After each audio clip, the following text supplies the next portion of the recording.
وہ تو اپنا دھرم سے اکتا چکے اور چھوڑ چھاڑ کر وہ اسلام کی طرف آ رہے ہیں، اور تم اتنے قیمتی دھرم کو، دین کو لے کر کے بجائے اس کے کہ تم اس کی طرف لوگوں کو دعوت دو، تم ان کے جشن میں شریک ہو جو ان کے کفر میں اور ان کے شرک میں، غیر مسلموں کے تیوہاروں میں، کوئی بھی تیوہار ہو، کسی بھی غیر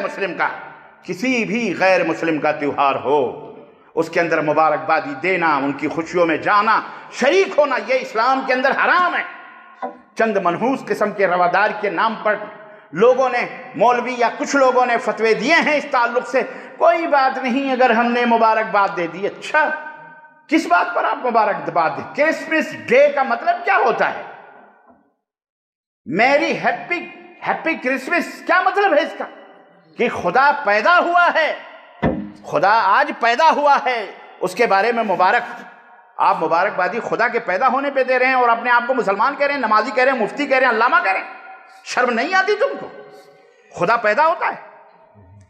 بولو۔ اور دلیل بڑی عجیب و غریب، لوگ سائنٹیفک طریقے سے سیدھے پکڑنے کے بعد یوں کان پکڑتے ہیں کہ جی ہم تو خوش ہیں نا، اگر خدا وہ کہہ رہے ہیں پیدا ہوتے ہیں تو یہ تو اپنے ہی عقیدے کے خلاف کہہ رہے ہیں، تو ہم اس ناحیے سے ان کو ہم کہتے ہیں مبارک ہو آپ کا خدا پیدا ہوا ہے۔ سوچو، یعنی وہ ایک مولوی صاحب تھے، تو کبھی کسی نے قسم کھا لی، بیوی سے کہا اگر، اب گھر میں بول دیا تھا، کہا اگر ممبر پر کھڑے ہو بیٹھ کر اگر ڈھول نہ بجائی تو تیرے اوپر طلاق۔ ایسے بھی جاہل قسم کے لوگ فتوے دے قسمیں کھاتے ہیں کیا؟ اگر ممبر رسول پر بیٹھ کر جمعے کے دن، وہ بھی جمعے کے دن خطبے کے وقت، ڈھول نہ بجائی تو تیرے اوپر طلاق۔ بعد میں مولوی کو ہوش آئے تو بہت گڑبڑ ہو گیا، تو میں اپنے اچھی خاصی بیوی کو کھو رہا ہوں، اگر میں نے ڈھول نہ بجائی تو ڈھول بجاؤں گا کیسے؟ ممبر پہ خطبہ جمعہ میں ڈھول کیسے بجاؤں گا؟ پریشان بیچارہ۔ شیطان ایسے لوگوں کا بڑا گہرا دوست بھی ہوتا ہے۔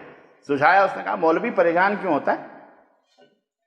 آ گئی بات دماغ میں، چنانچہ جمعے سے پہلے ہی ممبر پہ خود ڈھول رکھوا دیا مولوی صاحب نے، اور خطبہ دینا شروع کیا، اور ڈھول پر بات آئی کہ ڈھول بجانا حرام ہے، اور اٹھایا ڈھول، کہا ادھر سے بجاؤ تو بھی حرام، ادھر سے بجاؤ تو بھی حرام، دونوں طرف سے بجاؤ تو بھی حرام۔ بیوی بچ گئی، ڈھول بھی بج گئی۔ ہاں، یہ آج یہ شیاطین ہیں، اللہ اور اس کے رسول کی بات نہیں، یہ اپنے دماغوں سے قیاس کرتے، اس طرح سے لاتے ہیں۔ کھاؤ، کسی بھی صورت میں کھانا ہے نا تمہیں، کیسے بھی کھانا ہے، کچھ نہیں دلیل ملی عید میلاد النبی کی، نیاز کی، فاتحے کی، توبین کی، چاونی، تو ایک دلیل ضرور ملے گی، منع کہاں لکھا ہوا ہے؟ منع دکھاؤ، کہاں لکھا منع؟ مل گئی نا دلیل؟ منع تو کہیں نہیں ہے۔ ہمیں یہی فلسفہ سکھایا جاتا تھا جب ہم بریلوی مذہب میں تھے۔ معذرت کے ساتھ کوئی بریلوی ہوگا تو برا نہ لگے، اور برا لگے تو لگے، تمہیں تو عقل آنی چاہیے کہ الحمدللہ وہاں کا کٹا ہوا چھٹا ہوا ممبر پہ کھڑا ہوگا تم کو سمجھا رہا ہے، توبہ کرو اللہ تعالیٰ سے۔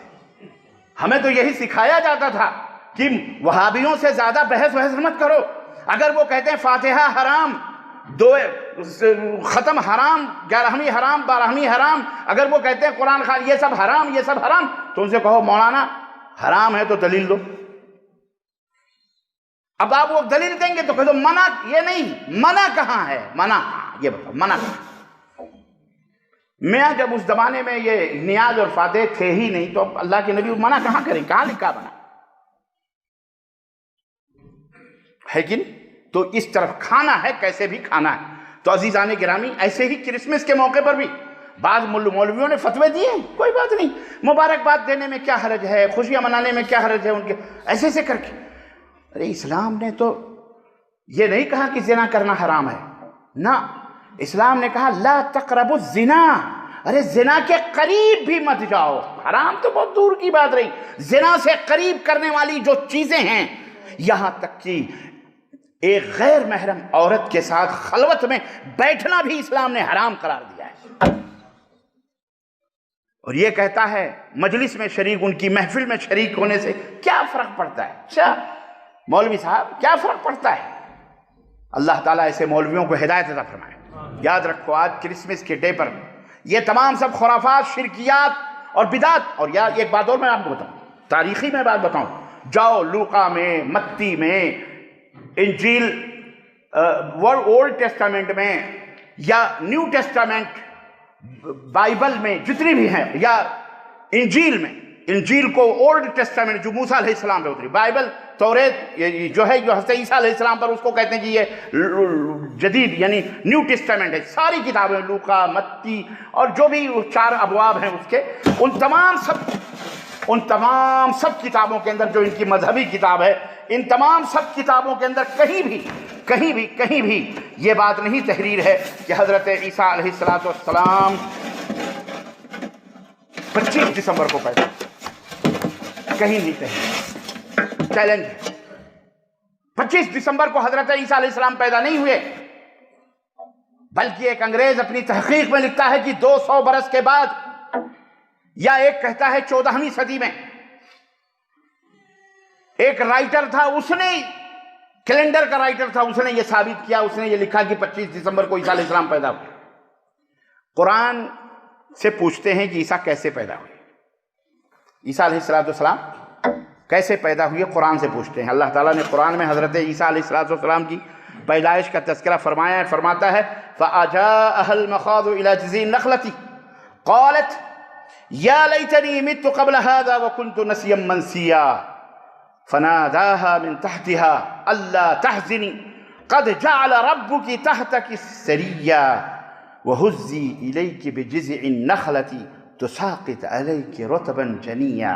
سورہ مریم آیت نمبر 23، 24، 25. پوری مریم علیہ السلام کی پوری صورت ہی قرآن نے نازل فرمائی ہے. کیا ادب مسلمانوں کو اللہ نے سکھلایا ہے. جس مریم کا نام لے کر یہ پوری کرسچنالٹی چل رہی ہے، اس کا تذکرہ خود کہاں ہے؟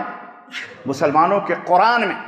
اس مریم پر یہودیوں نے تہمت لگائی کہ یہ فاحشہ ہے، عیسیٰ حرامی ہیں، خاکم بدہن نقل کفر نباجت، استغفر اللہ. یہ یہودی خبیث، انہوں نے حضرت عیسیٰ کو حرامی النسل کہا ہے اپنی کتابوں میں.